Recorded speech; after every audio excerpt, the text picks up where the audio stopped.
Sebuah cerita nyata dan reflektif dari pria muda yang hidup tanpa arah, tenggelam dalam kebiasaan buruk hingga akhirnya bangkit, bukan dari panggung besar, tapi dari kamar kos sederhana. Video ini bukan motivasi kosong, tapi kisah nyata tentang bagaimana pertarungan paling penting dalam hidup seringkali terjadi saat gak ada yang ngelihat. Gue pernah tinggal di kamar kos sempit, ukurannya 3 kali 3 meter, kasur tipis, kipas berdebu, dinding retak-retak. Di sana gak ada AC, gak ada kemewahan, tapi di sanalah perang terbesar dalam hidup gue dimulai. Dan dari kamar kecil itu, gue menang untuk pertama kalinya. Banyak orang kira kemenangan itu lahir dari tempat megah, dari panggung besar, dari sorotan, dari tepuk tangan. Tapi buat gue, semuanya justru dimulai di tempat paling sunyi, kamar kos itu. Saksi bisu dari malam-malam gue gelisah, dari mata yang bengkak habis nahan diri buat gak relapse, dari doa-doa diam yang cuman gue dan Tuhan yang tahu. Di situ gue bertarung, bukan lawan orang lain, tapi lawan diri gue sendiri dan lawan tangan gue sendiri. Waktu itu hidup gue stuck. Bangun siang, makan mie instan, rebahan, scroll TikTok, nonton BOKEP, terus COLE, tidur, ulangi. Gue punya HP canggih, tapi gak punya arah hidup. Gue punya waktu 24 jam, tapi gak ngelakuin apa-apa. Dan yang paling parah, gue mulai benci sama diri gue sendiri. Gue tahu gue bisa lebih dari ini, tapi gue malah jadi budak dari kebiasaan gue sendiri. Suatu malam, gue duduk sendirian.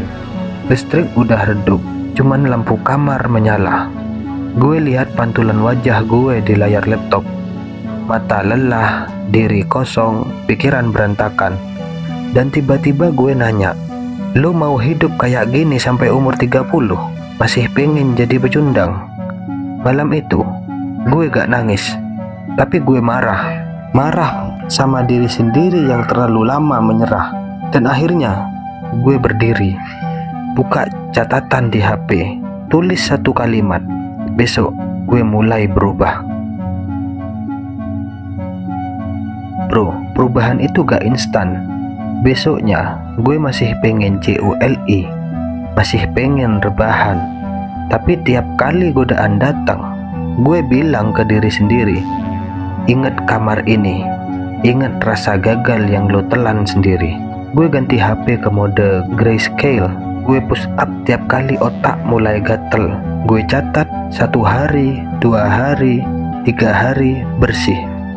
Dan pelan-pelan gue ngerasa kuat. Bukan karena nafsu hilang, tapi karena sekarang gue bisa berdiri di atasnya. Dari kamar itu, gue bangun disiplin. Gue mulai baca buku, nulis journaling, belajar skill baru dari YouTube, nolak nongkrong gak jelas.